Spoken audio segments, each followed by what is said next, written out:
Pernah kepikiran nggak gimana ceritanya badan intelijen paling kuat di dunia bisa bikin kesalahan yang fatal banget? Nah, kali ini kita akan coba bedah sejarah CIA berdasarkan buku Warisan Abu yang ngasih gambaran yang, wah, cukup bikin geleng-geleng kepala. Kalimat ini bukan kritik dari luar loh, ini pengakuan dari dalam CIA sendiri. Jika kita tidak dipercaya, kita tidak punya tujuan. Ini nunjukin krisis kepercayaan diri yang parah banget di dalam badan itu. Dan dari sinilah kita akan mulai penelusuran kita. Coba kita mundur sedikit ke tahun 2003. Masih ingat kan? Seluruh dunia dikasih tahu kalau invasi ke Irak itu perlu. Alasannya cuma satu, dan ini penting banget. Intelijen CIA bilang kalau Saddam Hussein punya senjata pemusnah massal. Nasib satu negara dipertaruhkan, dan semuanya bergantung sama laporan CIA nih. Dan kemudian hasilnya nihil, kosong. Senjata pemusnah massal itu nggak pernah ketemu. Pertanyaannya jadi besar banget kan? Kok bisa-bisanya badan intelijen sekelas CIA salah separah ini? Ternyata untuk menjawabnya kita harus gali lebih dalam, sampai ke akar-akarnya, ke awal mula CIA dibentuk. Nah, menurut buku Warisan Abu ini, masalahnya itu bukan cuma satu kesalahan kecil. Bukan, masalahnya itu udah mendarah daging, udah jadi bagian dari DNA CIA sejak hari pertama mereka lahir. Yuk kita lihat gimana kelahirannya yang ternyata penuh masalah. Coba deh lihat perbedaannya, jomplang banget kan? Di satu sisi, Presiden Truman maunya CIA itu jadi kayak koran harian buat presiden, tugasnya nganalisis dan ngasih laporan. Tapi kenyataannya, wah jauh panggang dari api. CIA malah jadi organisasi jubah dan belati, yang sibuk sama aksi rahasia dan gulingin pemerintahan negara lain. Jadi dari awal aja, udah ada dua wajah CIA yang saling bertentangan. Nah, ini dia biang keroknya.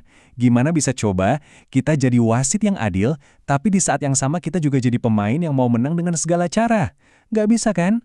Konflik antara jadi analis yang objektif dan jadi operator rahasia inilah yang, menurut buku ini, jadi semacam dosa asal yang terus menghantui CIA selama puluhan tahun. Dan ini bukan cuma sekedar teori di atas kertas loh. Konflik ini benar-benar nyata dan akibatnya fatal. Obsesi buat melakukan aksi rahasia ini terus-terusan berujung bencana. Keinginan buat beraksi selalu lebih besar daripada tugas utama mereka buat mencari tahu. Polanya tuh jelas banget dan menyakitkan. Di Manchuria, operasi mereka gagal total. Lebih dari 200 agen tewas atau ditangkap. Di Iran dan Guatemala, kudeta mereka emang berhasil, tapi meninggalkan luka dan kebencian yang dalam banget ke Amerika sampai sekarang. Puncaknya, invasi Teluk Babi di Kuba. Itu sih udah bukan cuma gagal, tapi memalukan banget di mata dunia. Ini bukan cuma sial, ini sistemnya yang bermasalah. Dan yang lebih gilanya lagi, salah satu direktur pertama CIA sendiri, Jenderal Smith, udah ngeliat ini dari jauh-jauh hari. Dia pernah meramalkan ekor operasional akan mengibaskan anjing intelijen. Maksudnya apa? Sederhananya, bagian yang tugasnya beraksi di lapangan, si ekor, bakal lebih dominan dan ngatur-ngatur bagian yang tugasnya mikir dan nganalisis, si anjing. Oke, gagal di operasi rahasia itu udah parah. Tapi ada yang lebih parah lagi. Gimana kalau badan intelijen justru gagal di tugas utamanya, yaitu menganalisis dunia dengan akurat. Nah, menurut buku ini, disinilah kegagalan CIA yang paling mendasar. Selama Perang Dingin, lebih dari 40 tahun, tugas CIA itu jelas banget. Musuh utamanya cuma satu, Uni Soviet. Misi mereka, pahami Soviet.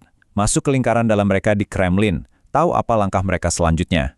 Bisa dibilang, inilah alasan utama CIA dibentuk. Dan hasilnya, jujur aja, bikin kaget. Selama puluhan tahun itu, mereka nggak punya satupun mata-mata yang benar-benar berguna di Kremlin. Nol. Mereka terus-terusan salah menilai kekuatan ekonomi Soviet. Dan puncaknya, mereka sama sekali nggak ngelihat kalau Uni Soviet bakal runtuh. Bayangin, tembok Berlin runtuh, simbol akhir Perang Dingin, dan CIA, mereka kecolongan. Bener-bener nggak nyangka. Dan kebutaan ini nggak berhenti di situ. Perang Dingin selesai, muncul ancaman baru, terorisme global. Dan lagi-lagi, CIA gagal paham. Mereka nggak ngelihat Al-Qaeda sebagai ancaman serius. Hasilnya kita semua tahu, tragedi 11 September.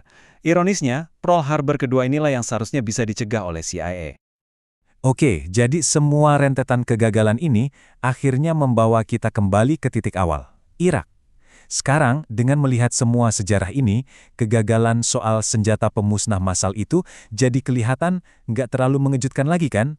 Bahkan bisa dibilang jadi masuk akal. Jadi, ini poin utamanya. Kasus Irak itu bukan insiden, bukan kecelakaan.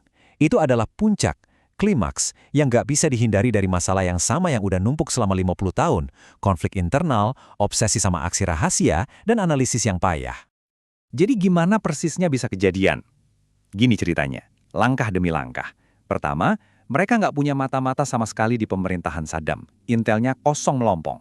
Kedua, karena panik, mereka percaya gitu aja sama sumber yang nggak jelas. Salah satunya yang paling terkenal dijuluki curveball, yang ternyata ya tukang bohong. Ketiga, budaya di dalam CIA sendiri yang lebih suka kelihatan yakin daripada jujur kalau nggak tahu. Akhirnya informasi ngawur ini diolah dan disajikan ke presiden seolah-olah itu fakta 100%.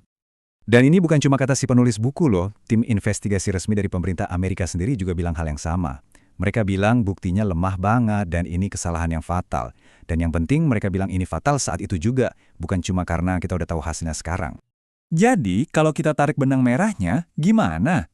Dari awal pembentukannya yang udah cacat lahir, sampai pola kegagalan yang terus berulang, baik dalam aksi di lapangan maupun dalam analisis di belakang meja, sejarah CIA, menurut buku ini ya, adalah cerita tentang sebuah lembaga yang terus-menerus gagal menjalankan misi paling dasarnya. Ngasih tahu kebenaran apa adanya ke presiden.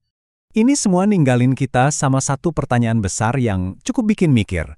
Bisa nggak sih sebuah organisasi yang dari sananya dibangun di atas dua hal yang bertentangan, mencari kebenaran dan menyebar kebohongan, bisa benar-benar jadi sumber informasi yang kita percaya? Nah, itulah dilema inti yang coba diangkat oleh Warisan Abu.